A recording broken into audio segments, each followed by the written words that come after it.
दोस्तों, आज मैं लेकर आया हूँ आपके सामने डायबिटीज़ के बारे में। डायबिटीज़ हमारी क्या होती है, डायबिटीज़ कैसे बढ़ती है। एक शब्द सुना होगा आपने कि शुगर हो गई है। शुगर आखिर होती कैसे है, हम बात करेंगे। तो शुगर मतलब है क्या। सबसे बड़ी चीज़ जो कॉमन जो क्वेश्चन ज़्यादातर देखने को मिलता है वो होता है हमारा कि शुगर में हमें कौन से फल खाने चाहिए, है ना, और जो फल जो होते हैं उनमें कितनी ज़्यादा शुगर पाई जाती है और कितनी क्वांटिटी में हमें उन शुगर का सेवन करना चाहिए। तो फर्स्ट ऑफ ऑल मैं आपको बता दूं, उसमें सबसे पहला हमारा जो बनाना होता है, बनाना एक तो कार्बोहाइड्रेट है और दूसरा फाइबर है और उसमें शुगर होती है, अच्छी खासी उसमें शुगर पाई जाती है। अच्छा, दूसरा एक ग्रेप्स है, हमारा ग्रेप्स आता है जो ग्रीन वाला जो मीठा अंगूर होता है, उसमें भी काफ़ी शुगर होती है। तीसरा हमारा पपाया है। फोर्थ में हमारा मैंगोस होता है, जो मैंगो को बिल्कुल फलों का राजा बोला जाता है। मैंगो में बहुत ज़्यादा शुगर पाई जाती है।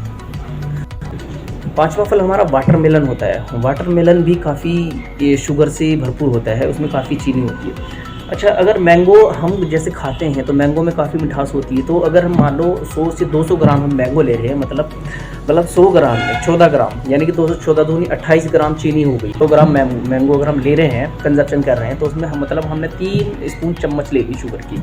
सबसे पहले मेरा मानना ये है कि अगर आपको शुगर, आप डायबिटिक हैं, ठीक है, आप डायबिटिक हैं, तो मंथली आप अपना चेकअप कराएं। मैंने पहले भी अपनी शुगर वाली जो मेरी डायबिटिक के ऊपर मैंने बनाई है वीडियो, उसमें भी मैंने बताया कि फास्टिंग और पीपी करके 2 शुगर होते हैं, जिसमें फास्टिंग में आपको फास्टिंग कंडीशन में मॉर्निंग आपको आना होता है।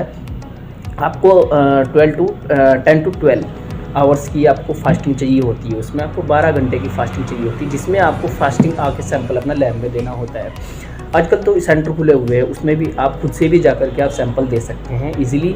इसमें कोई प्री कंडीशन नहीं है, बट आपको खाली पेट रहना है। पानी आप ले सकते हैं, आपने कोई चाय नहीं लेनी, कॉफ़ी नहीं लेनी, आपको कुछ खाना नहीं है, बट ये कि आपको खाली पेट रहना है। पानी आप ले सकते हैं, कोई इशू नहीं है, इसमें कोई प्री कंडीशन नहीं है। बाकी फिर उसके बाद आप नाश्ता करते हैं। अगर नाश्ता करने के बाद आप जाते हैं तो 2 घंटे, 1.5 से 2 घंटे का इसमें मिनिमम उसमें टाइम होता है आपको PP, post prandial blood sugar, post prandial जिसको बोला जाता है। तो आप अपना शुगर उसमें दूसरा सैंपल दे सकते हैं। तो अब बात करते हैं हम जो फास्टिंग ब्लड शुगर की नॉर्मल वैल्यूज़ होती है उसकी 110 बिलो 110 से 110 बिलो जो है 110 मिलीग्राम पर डेसीलीटर जो शुगर होती है, उसमें 110 से नीचे आपका शुगर होना चाहिए। और जो ब्लड शुगर पीपी होता है, ब्लड शुगर पोस्ट प्रेंडियल, उसकी जो नॉर्मल वैल्यूज़ होती है 140 मिलीग्राम पर डेसीलीटर। 140 से आपकी बिलो होनी चाहिए। अगर आपकी 140 से ऊपर जा रही है तो मीन्स यू आर डायबिटिक, यानी कि बॉर्डर लाइन। 150 आपकी डायबिटिक, आपको बॉर्डर लाइन में की कैटेगरी में रखा जाएगा। तो ये थी फास्टिंग और पीपी की बात, ठीक है। आप रेगुलरली मंथली चेकअप करा रहे हैं, उसके साथ मैं आपको रिकमेंड करना चाहूँगा, आप एक शुगर और करा सकते हैं, जिससे एवरेज निकलता है पूरा 3 महीने का। 90 दिन का उसमें एवरेज आपको पता चलता है। 90 दिन का पूरा एवरेज निकलता है उसमें। HbA1c जिसको बोलते हैं, ग्लाइकोसिलेटेड हीमोग्लोबिन, 3 महीने का एवरेज वो पूरा बता देगा आपने 3 महीने के अंदर शुगर कितनी कंट्रोल करी है। तो आपको वो टेस्ट कराना चाहिए, फास्टिंग पीपी प्लस HbA1c। ये तीनों टेस्ट आप कराए, मंथली कराए, है ना। कराए मतलब ऐसा नहीं कि नहीं कराना, पर कराए ज़रूर उसको। अगर आप कराओगे तो तभी फाइंड आउट होगा कि आपकी ब्लड में शुगर बढ़ रही है कि घट रही है ना। ज़्यादातर आज के जो युवाओं में देखा जा रहा है वो हाइपरग्लाइसीमिया ही देखा जा रहा है, ना कि हाइपोग्लाइसीमिया जो है आजकल क्या है, लाइफस्टाइल पे डिपेंड करता है ना। आप क्या करते हैं आज के लाइफस्टाइल में जो देखा जा रहा है, लोग खाते पीते हैं, इतना फिजिकल एक्टिविटी नहीं है। उसके बाद जो खाने के बाद जो नाइट में वॉकिंग करनी होती है वो नहीं है। लोग सीधा खाते हैं, सीधा बेड पे आ जाते हैं और सो जाते हैं। फिर सुबह उठ के उनका डेली रूटीन यही रहता है कि ड्यूटी जाना है ना। जल्दबाजी में वो अपना आपको टाइम नहीं दे पाते और सीधा ड्यूटी जाके अपना वो चेयर पे बैठ जाते हैं। तो सबसे फर्स्ट ऑफ ऑल यही है कि आप अगर अपना आपको मेंटेन रखना चाहते हैं, आप सबसे जो मेन चीज़ है ओबेसिटी, आपको अपना ओबेसिटी, आपका मोटापा जो है वो आपको कम करना होगा, है ना। अगर आपको इन बीमारी से बचना है जिसमें आपका ब्लड प्रेशर है, डायबिटिक है और थायराइड है, इन सब चीज़ों से आपको बचने के लिए आपको रेगुलरली एक्सरसाइज करनी होगी, बट करनी होगी आपको रेगुलर, है ना। और आपको सबसे जो मेन चीज़ है खान पान, अपना खान पान आपको चेंज करना पड़ेगा।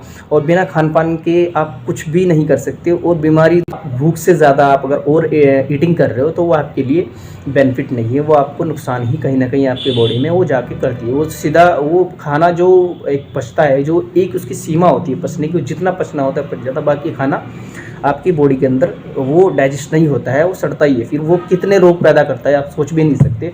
तो आप अपने आप को देखें, एक बार देखें कि आप दिनचर्या में आप क्या करते हैं और खाते पीते क्या है। शुगर की जो हम बात कर रहे थे उसमें मैंने आपको ये 4 से 5 फल बताए।